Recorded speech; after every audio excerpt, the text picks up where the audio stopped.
உலக மக்கள் அனைவருக்கும் எனது இனிய வணக்கம். கடந்த 5 தினங்களாக மருத்துவ சுற்றுலா, மெடிக்கல் டூரிசம், இதனால் தமிழக அரசிற்கும் சென்னை மாநகரத்திற்கும் இந்திய நாட்டிற்கும் அந்நிய செலவாணி எப்படி கிடைக்கின்றது? மெடிக்கல் டூரிசத்தினுடைய தலைநகராக சென்னை வருங்காலத்திலே வரப்போகின்றது. 20,000 கோடி அல்ல, 1 லட்சம் கோடி அளவுக்கு இங்கே வருவாய் ஈட்டி தரக்கூடிய ஒரு மாபெரும் தொழிலாக மெடிக்கல் டூரிசம் வர இருக்கின்றது என்ற தகவலை உங்களிடம் பரிமாறிக்கொண்டிருக்கின்றேன். இத்துறையில் கடந்த 50 ஆண்டுகளாக என்னுடைய அனுபவத்தில் நான் கண்ட சில நன்மைகளை, உண்மைகளை மக்கள் மத்தியிலே பகிர்ந்து கொள்வதிலே நான் மகிழ்ச்சி அடைகின்றேன். நேற்றைய பத்திரிகை செய்தியை பார்க்கின்ற பொழுது தமிழகத்தினுடைய முதல்வர் மாண்புமிகு திரு மு.க. ஸ்டாலின் அவர்கள் மருத்துவமனைக்கு வருவோர் இனி நோயாளி அல்ல, மருத்துவ பயனாளி என்று குறிப்பிட்டார். மிக்க மகிழ்ச்சி. இதைத்தான் நாம் மிக்க மகிழ்ச்சியுடன் எதிர்பார்த்து கொண்டிருக்கின்றோம்.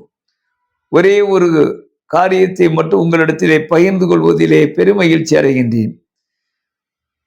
ஓரிரு ஆண்டுகளுக்கு முன்பாக தமிழகத்திலே சர்க்கரை வியாதியினால் பாதிக்கப்பட்டு அதனால் கால் பாத புண்கள் ஏற்பட்டு கால்களை நீக்கக்கூடிய அந்த நேரத்திலே மருத்துவர்கள் நோயாளிகளிடம் கூறுகின்ற பொழுது, எனக்கு தெரிந்த சில நோயாளிகள், என்னுடைய கால்கள் புனிதமான மண்ணை மிதித்து இருக்கின்றது என்று, கிறிஸ்தவர்கள் ஜெருசலத்தையும் முஸ்லிம்கள் புனித மக்காவையும், நாங்கள் மக்காவிற்கு சென்ற காலை இழக்க விரும்பவில்லை.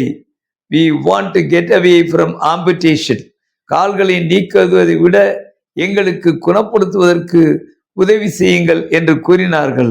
அது எங்களுடைய உள்ளத்தை உருக்கியது.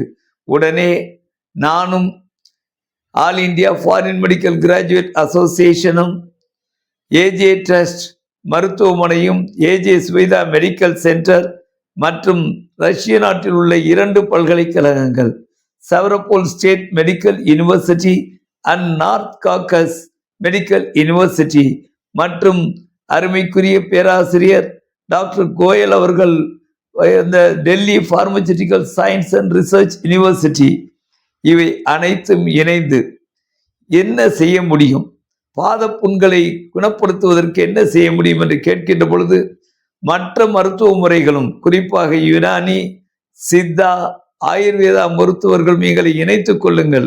எங்களிடம் சில காயப்பச்சலை மூலிகை இருக்கின்றது. அலோபதி மருத்துவர்கள் ஒருபுறம், சித்தா மருத்துவர்கள் ஒருபுறம், யுனானி மருத்துவர்களும் ஆயுர்வேத மருத்துவர்களும் எங்களை பொறுத்த மட்டிலே அந்த நோயாளிகளுடைய குறைகள், அந்த நோய்கள் தீர்வதற்கு எந்த முறையாக இருந்தாலும் சரி, நம்மளுடைய மாண்புமிகு முன்னாள் குடியரசுத் தலைவர் கலாம் அவர்கள் கூறியது போன்று மனித நேயத்தோடு அவர்களுக்கு குறைந்த செலவிலே விஞ்ஞான ரீதியாக நிரூபிக்கப்பட்ட உண்மைகளை கொண்டு, அறிவியல் கருத்துக்களை கொண்டு, மருந்துகளை கொண்டு அவர்களை குணப்படுத்துவதற்கு எந்த முயற்சியை எடுத்தாலும் அதற்கு நாங்கள் உறுதுணையாக இருக்கின்றோம் என்று கூறினார்கள். அந்த நேரத்திலே மாண்புமிகு முதல்வர் அவர்கள் கால் பாத புண்களை மாவட்ட மருத்துவமனையில், குறிப்பாக தஞ்சாவூர் மெடிக்கல் காலேஜில் ஆரம்பித்து இன்று தமிழகத்தின் அனைத்து மாவட்டங்களிலும் சர்க்கரை வியாதியினால் பாதிக்கப்பட்ட அந்த புண்களை ஆற்றுவதற்கு எந்த விஞ்ஞான முயற்சிக்கும் ஒத்துழைப்பு தருவதாக கூறினார்கள். நேற்றைய தினம் பத்திரிகையை பார்க்கின்ற பொழுது ஒரு செய்தியை நான் பார்த்த உடனே ஆச்சரியத்தோடு அதை நான் பார்த்தேன். அங்கே பறவைகளின் கூடுகள், வீடுகள் என்ற தலைப்பிலே அந்த கட்டுரை இருந்தது.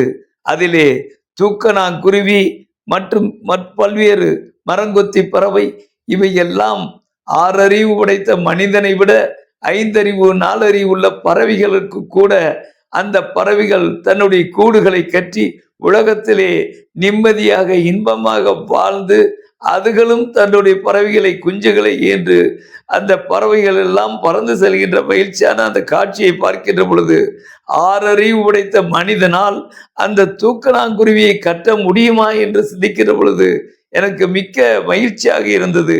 எந்த ஒரு நிகழ்ச்சியிலும் மகிழ்ச்சி வர வேண்டும் என்றால் அதற்கு தேவை நம்மளுடைய முயற்சி, தளராத முயற்சி, விடாத முயற்சி, தன்னம்பிக்கை. எனவே எந்த நோயாக இருந்தாலும் சரி, சர்க்கரை வியாதி பாத புண்களை ஆற்றுவதற்கு இங்கே அநேக சிறப்பு மருத்துவமனைகள் அலோபதி மருத்துவத்திலே இருக்கின்றது. அதே இது தாம்பரத்திலே உள்ள நேஷனல் சித்தா மெடிக்கல் காலேஜ் அந்த உடைய டைரக்டர் அவர்களையும் நாம் பார்த்து நான் பேசினேன். யுனானி மருத்துவத்துடைய ஆராய்ச்சி நிலையத்தில் ராயபுரத்தில் இருக்கக்கூடிய அந்த இதையும் சந்தித்து பேசினேன்.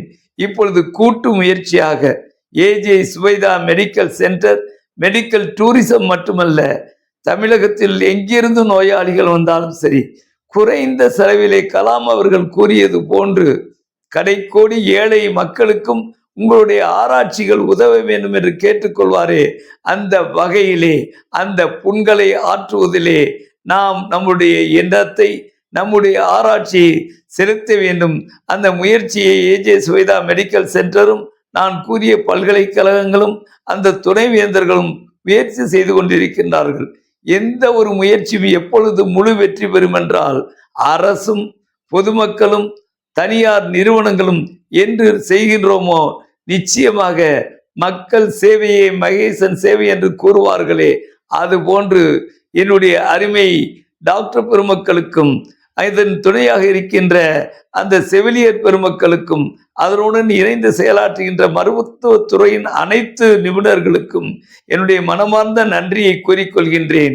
நம்முடைய மனதளவிலே மனித நேயத்தோடு முதலில் எண்ணற்ற அந்த சர்க்கரை வியாதி நோயாளிகளின் பாதங்களை காப்போம், பாதுகாப்போம், அதற்கு உதவிடுவோம், ஆராய்ச்சி செய்வோம். குறைந்த செலவிலே அதற்காக ஃப்ரீ மெடிக்கல் கேம்ப் நடத்தி இப்பொழுது தமிழகத்திலே சொல்லுகிறார்களே, பிஹெச்சி மாவட்ட அந்த மருத்துவமனை, அந்த சூப்பர் ஸ்பெஷாலிட்டி அனைத்தையும் ஒரே கோட்டிலே இணைத்து நம்மளால் முடிந்த அளவிற்கு நம்மளுடைய எண்ணிக்கையை கூட்ட வேண்டும்.